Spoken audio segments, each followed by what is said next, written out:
Good morning, students. Today we will discuss second chapter, another chapter, that is anatomy of flowering plants. Anatomy of flowering plants. This is our second chapter, anatomy of flowering plants. What is anatomy? Anatomy, it is a branch of biology. It deals with internal structures of various plant parts. Various plant parts is known as anatomy. It is a branch of biology. It deals with various internal structures of various plant organs or various plant parts is known as anatomy. So anatomy means study of internal organs. Internal organs for plant anatomy, internally there are different types of tissues are there. Study of internal structures means study of tissues, and study of tissues is known as histology. For plants, anatomy also includes histology. Anatomy means it is a broad meaning. Histology means only it is the study of tissues. So study of tissues, characters and their functions of tissues is known as anatomy. And further of histology is regarded as Bichet. Bichet is a French anatomist or is also pathologist. He is regarded as father of histology. So for plants, anatomy also includes histology. Histology means study of tissues. So what is tissue? It is a group of cells. Having common origin and function. Common origin and function is known as tissue. What is tissue? It is a group of similar or dissimilar cells. Having common origin and function is known as tissue. And the term tissue was introduced by N. Grew. The term tissue was coined by, or the term tissue was introduced by N. Grew. And these tissues are based on their capacity to divide. So tissues are classified into various types.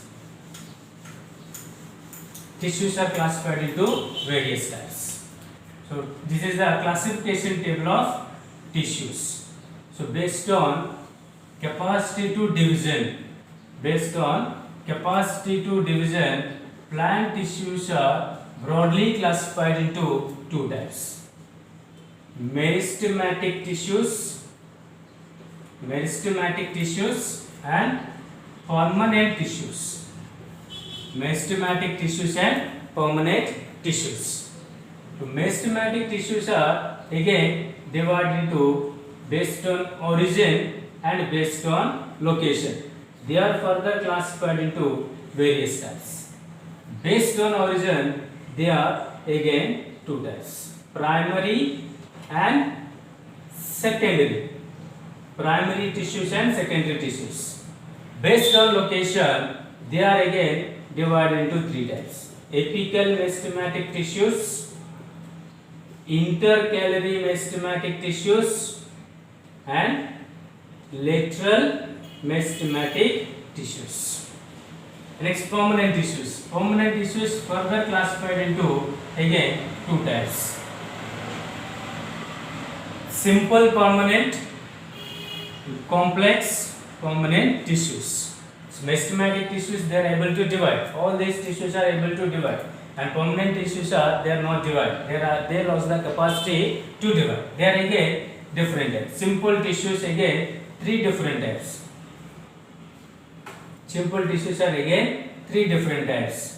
Parenchyma, collenchyma, and sclerenchyma. Sclerenchyma again, it is again two different types. Some Sclerenchyma is called fibers, and some of them are called sclerites. And complex permanent tissues are again basically divided into two types: xylem and phloem. Xylem and phloem both are also known as conducting tissues because they conduct water, minerals and organic food materials. So basically, based on the capacity to divide, they are mainly broadly classified into two types: meristematic and permanent. Meristematic tissues are again different as primary, secondary, apical, intercalary and lateral. So permanent tissues are simple and complex. Simple, they are made up of same type of cells, or they are made up of similar cells. They are made up of dissimilar cells. There are again three types: parenchyma, collenchyma and sclerenchyma. And complex tissues are made up of dissimilar cells but having common function. They are again xylem and phloem. So in this chapter, we will discuss all tissues one by one. So firstly starts with meristematic tissues.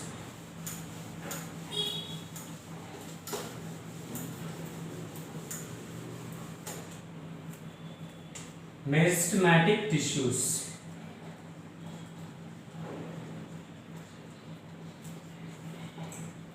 Meristematic tissues, actually they are originated from promeristem.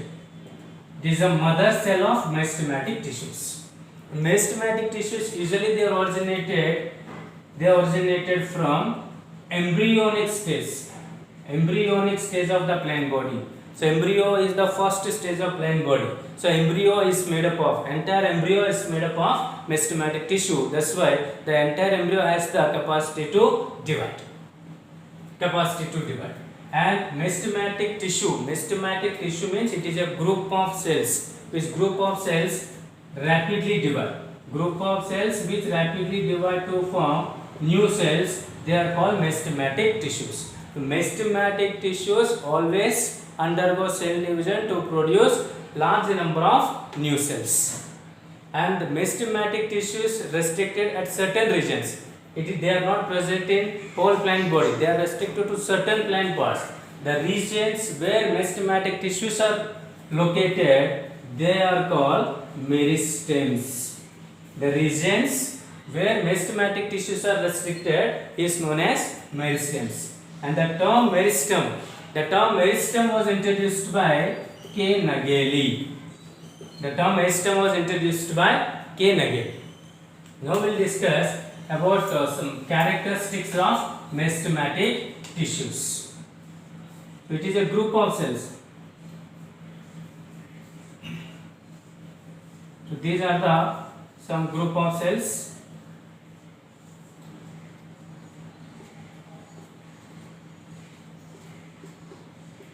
They are living cells. If living cells, nucleus present, vacuoles present, and dense cytoplasm also present.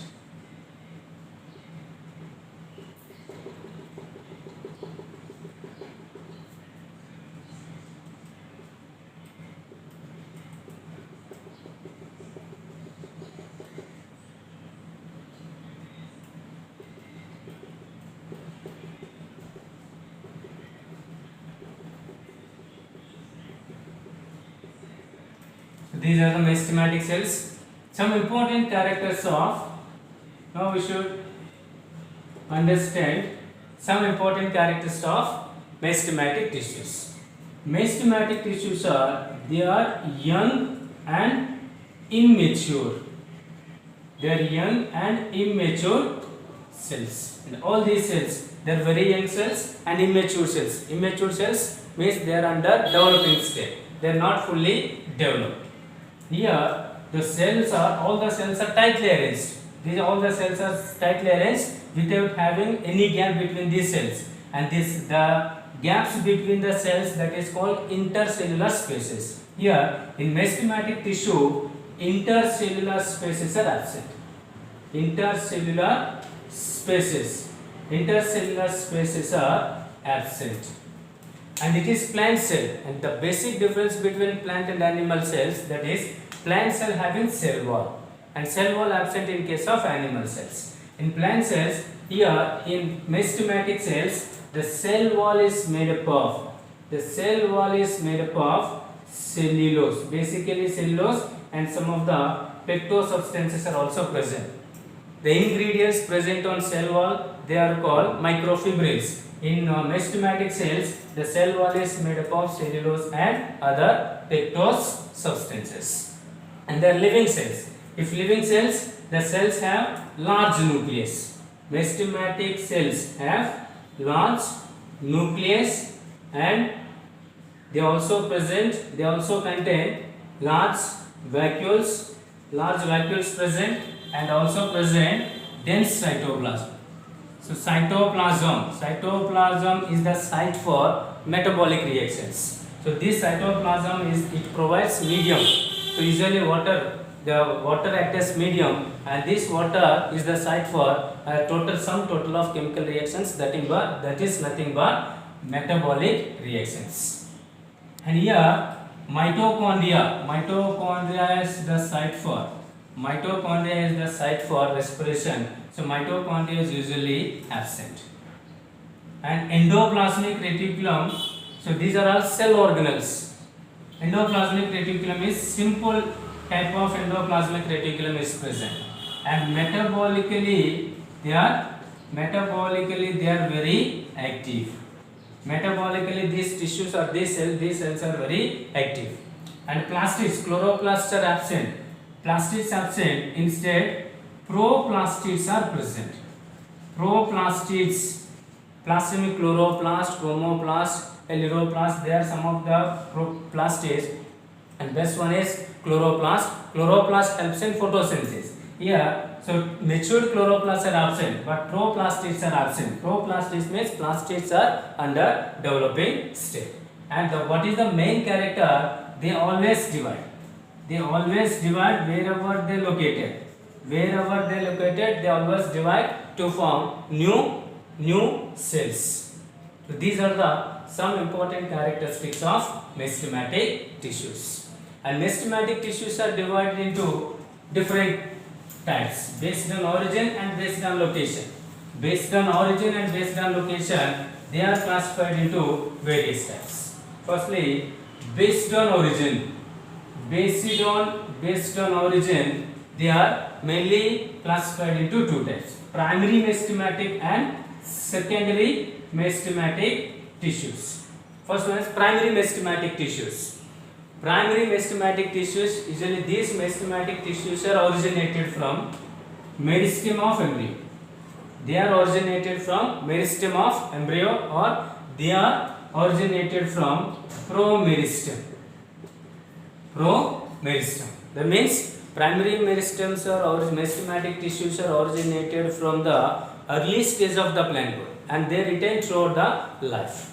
And these primary meristematic tissues usually helps in linear growth of various plant parts. Linear growth means increase in length of various organs, increase in length of root, increase in length of shoot, that is called linear growth. A linear growth is also called primary growth.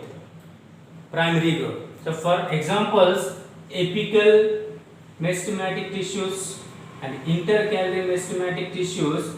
So based on origin, they are usually primary. They are under primary meristematic tissues, because apical and intercalary meristematic tissues are usually, they take part in linear growth or primary growth of the various plant parts. And second one is secondary meristematic tissues. So secondary meristematic tissues are originated secondarily after the primary meristematic tissues, and usually they are originated from complex meristematic tissues,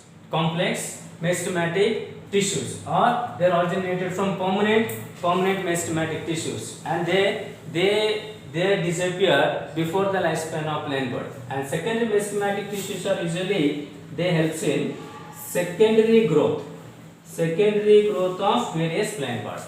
Secondary growth means increase in girth, increase in width of stem and root, that is called secondary growth.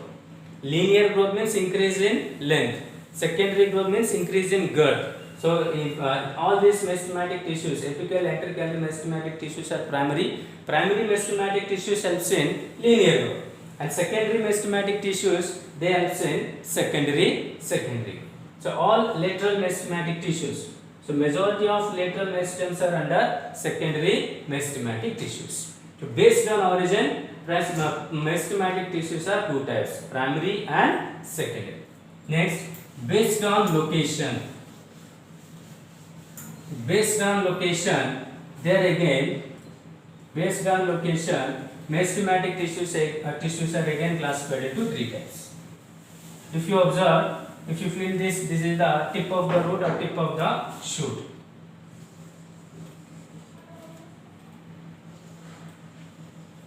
So this is the apex of the root or apex of the shoot. The apex of the root contain apical meristematic tissues, and this is the intercalary region. It's internodal regions, and this region contain intercalary meristematic tissues, and this is the lateral sides, peripheral sides, and peripheral sides contain lateral meristematic tissues. So based on location, they are classified into three types: apical, intercalary, and lateral. Apical meristematic tissues are located at apex of shoot or apex of root, and they help in linear growth. Of plant growth. Next, intercalary meristematic tissues. Intercalary meristematic tissues, they are present at internodal regions. Internodal regions or in between permanent tissues. And these intercalary meristematic tissues also help in linear growth or primary growth. And intercalary meristematic tissues are gradually converted into permanent tissues like xylem and phloem. Next, lateral meristematic tissues, they are located at lateral sides, and they help in secondary growth. The apical meristematic tissues are again divided into different types. If apical meristematic tissue present at apex of shoot, that is called shoot apical meristem. If apical meristematic tissue present at apex of root, that is called root apical meristematic tissue. A shoot apical meristematic tissue, it is also known as sham, shoot apical meristem, and root apical meristematic tissue is also known as ram. So these are the two different types of apical meristematic tissues. In the next video, we will discuss about these two different types of apical meristematic tissues.